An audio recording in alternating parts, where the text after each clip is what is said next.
3 अक्टूबर उत्तर प्रदेश के लखीमपुर खीरी में एक दर्दनाक हादसा हुआ था। हादसे में 4 किसानों की जान चली गई थी, लेकिन इस पूरे मामले का मुख्य आरोपी अभी खुलेआम घूम रहा है। उसे जमानत मिल चुकी है, लेकिन अब किसानों पर गाड़ी चढ़ाने वाले आरोपी आशीष मिश्र मोनू की मुश्किलें बढ़ सकती हैं, क्योंकि इस मामले की जांच के लिए बनाई गई कमेटी ने अपनी रिपोर्ट सुप्रीम कोर्ट को सौंप दी है। आखिर क्या है रिपोर्ट में, आइए देखते हैं इस खबर में।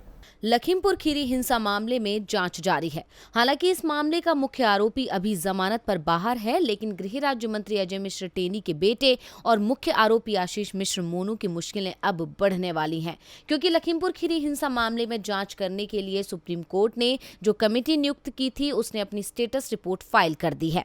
कमेटी ने अपनी रिपोर्ट में आशीष मिश्र को एक बार फिर कटघरे में तो खड़ा किया ही, साथ ही यूपी सरकार पर भी सवाल खड़े किए हैं, जिससे सरकार के लिए भी मुसीबत बढ़ सकती है। दरअसल रिपोर्ट में कहा गया है कि एसआईटी ने आशीष मिश्र को दी गई जमानत को रद्द करने की मांग करने वाली याचिका दायर करने के लिए यूपी राज्य को 2 बार सिफारिश भेजी थी।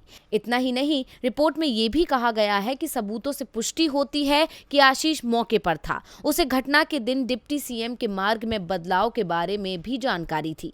अब रिपोर्ट में दावा किया गया है कि यूपी सरकार ने कमेटी की सिफारिश को अनसुना किया और जमानत को रद्द करने की याचिका नहीं डाली। ऐसे में यूपी सरकार शक के दायरे में आ गई है, जबकि सुप्रीम कोर्ट याचिका दायर न करने को लेकर पहले ही यूपी सरकार की फटकार लगा चुका है। गौरतलब है कि आशीष मिश्रा की जमानत के खिलाफ सुप्रीम कोर्ट में याचिका दायर की गई थी। Chief justice NV Ramana, justice Suryakant और जस्टिस हिमा कोहली की पीठ इस मामले की सुनवाई कर रही है। सुप्रीम कोर्ट के आदेश पर एसआईटी की निगरानी कर रहे हाई कोर्ट के रिटायर्ड जज ने आशीष मिश्र की जमानत रद्द करने की अपील करने की सिफारिश की थी। इसके बाद सुप्रीम कोर्ट ने यूपी सरकार से जवाब मांगते हुए पूछा था कि आशीष मिश्र की जमानत रद्द करने की अपील को लेकर यूपी का क्या रुख है, जिस पर यूपी सरकार ने जवाब देने के लिए समय मांगा था। यूपी सरकार का तो जवाब नहीं आया, लेकिन एसआईटी ने अपना जवाब दे दिया और यूपी सरकार फंस गई है, क्योंकि उसके मुताबिक उसने सरकार से ऐसा करने की सिफारिश की थी। खैर, अब देखना होगा कि यूपी सरकार की तरफ से इस पूरे मामले में क्या सफाई आती है।